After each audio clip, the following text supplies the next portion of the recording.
Hey YouTube, how's it going? Anthony coming back at you here in my office. We're at 71. And last time we talked, I was talking about Charles Schwab and how I had an interview coming up with them in third party risk. And for the first time, I don't know if you could say I chickened out or I backed out. For the first time, I decided, due to the location of the place, um, it was in Texas, in Westlake, Texas. Um, and I have my own personal reasons for not wanting to live in Texas. And but and now I'm going to be a little bit more selective about the locations that I choose. I'm going to pay more attention to them. At first, I was just like, I'll work anywhere. Um, so the guy had as you know, Schwab came back to me. So I had my initial call with HR. Then I had a second call. And then last week, that's when they came back to me with the third call and said that I was going to meet with a number of their senior leadership. And at that point, I just thought to myself, all right, this is going to be it's a stressful interview. It's a panel interview. I've done them before, and in fact, the one before that was a couple people too. And I just thought, even if I got the job, I wouldn't be psyched about going to Texas. I don't want to go to Texas. Tampa, yeah. New York City, even, yeah. Um, we looked at Salt Lake City, Utah for Goldman Sachs like a year ago, and I was interested in that. California, just because it's California, it's beautiful.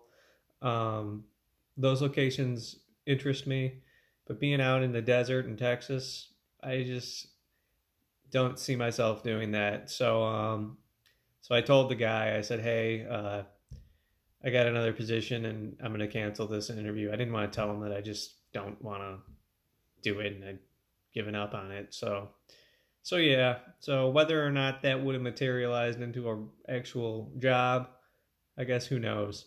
But and also too, I'm so focused on the Wells Fargo roles um, because I've completed all the interviews for them. So I had all my interviews with Wells Fargo for two different roles. One is paying great money. One is like a base of 155 grand. The other one is a base of like 115. And 115 is what I used to make a couple of years ago. So that's kind of my base salary expectation, like 120, something like that. And then these companies, they offer bonuses anywhere between 15% and like even 30%. Wells Fargo, in fact, HR told me that they recently increased all their salaries and they sweetened their bonuses. So that has me really wanting to work at Wells Fargo. And Schwab wasn't even they're not they're like a brokerage. It's not a big bank. Uh, it's a smaller department, and just wasn't feeling it, guys. So I've learned my lesson. I'm going to be much more selective in the jobs I apply for. And like 2 days ago, I applied to or actually yesterday, I don't know, on Saturday or Sunday, I applied to probably 20 different jobs. I just spent the whole morning doing applications for roles in locations I'm interested in and for roles that I'm interested in. But then that brings me to what happened yesterday, on Sunday, in fact. So these guys are working on the weekends, apparently. Um, the recruiter from Citi reached out to me for the third time and said he might be having some audit roles pop up. Would I be interested in relocating to Tampa or New York City? And I said, yes, I'm interested. I'm still interested. But in the back of my head, I'm thinking, you gotta be kidding me. That would mean that if I got the job at Citi, it would have taken like 9 interviews, 9 fucking 1 hour interviews. I mean, that's crazy. But that's what happens because there's different folks on these teams, and they can't go with the information that I already provided, I guess. Everybody wants to meet with me for themselves. So yeah, right now we still had Morgan Stanley. That role I'm not that crazy about because it's a professional practices role that requires a lot of training on methodology and things like that, which isn't really my cup of tea. Um, I'm not saying I can't do it. I have done it before. I've done training, and I guess that's why I know that's not something I really love doing. Um, so, Morgan Stanley, you know, depending on what the role pays, I can see myself going into that role if need be, if I get an offer. But I'm not going to get an offer from them until I have more interviews. So I'm closely watching my inbox this week to see if anything comes through. But primarily, I'm checking to see if I get a call from Wells Fargo for these two roles that I interviewed for. The one paying the really good money, and the other one paying a little slightly less, but still good money. And uh, those are the ones in, I believe they're both in Philadelphia. Or one's in Philadelphia, and the other one, Wells Fargo's weird. They're like really open with their locations. They'll they'll post a job and it'll list like 10 different locations. And then when I talk to HR or I talk to the hiring managers, they say it could be located wherever you want. And I think that's great. I mean, then I said, I'm not going to make that decision at the drop of a hat. I'm going to do some research and see where I think the cost of living is the most favorable for me, what the housing situation looks like over there. And yeah, so that's kind of where we're at, guys. We're kind of in a waiting mode. It's Monday right now. So of course I did get the usual rejection letters from some places like Bain and Company, a consulting firm. I saw a nice role from them, and unfortunately, yeah, they rejected me. So, but this is the first time that I've actually been completed on a couple interviews, and waiting to see the fruits of my labor, if you will.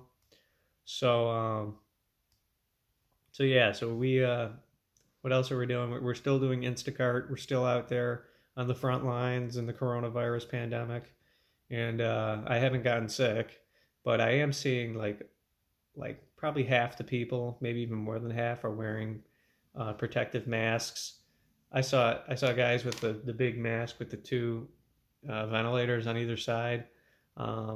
Crazy stuff, guys. It's just like everybody's in a panic mode, I guess, and afraid of getting sick or afraid of spreading the virus.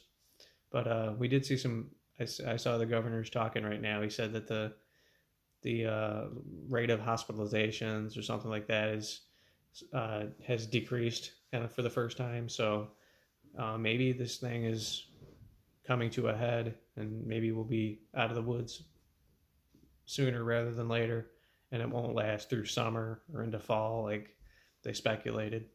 But tell you what, in Instacart right now, the tips are really good.